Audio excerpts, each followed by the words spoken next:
สบายดีเนาะวันนี้สิมาร้องเพลงเนาะ วันคิดฮอดเดย์เนาะ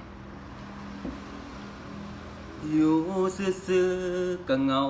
คือเห็นหน้าเจ้าอ่องลองอ่องลอง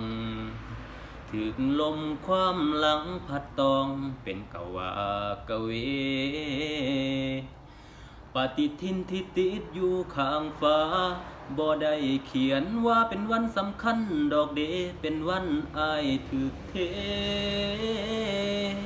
ก็เลยสำคัญ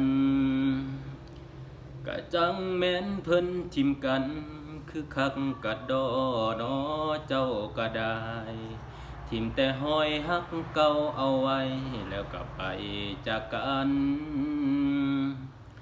แต่ละปีที่วันนี้กลับมาเจ้าหูบ่ว่าภาพจำเหล่านั้นแวบมากดดันให้อายทักมาเจ้าอยู่ไสเป็นจังใดสำบายดีบ่กับเขาคำถามเก่าๆจากคนผู้เก่ากับคำเก่านั่นล่ะเจ้ารับสายก็ดีใจแต่จุกหลายที่เจ้าถามว่าเป็นหยังต้องทักมาโอ้ยน้องก็ให้คือทอดแม่เห็นว่าก็ได้เป็นจะได้มวนวัดคน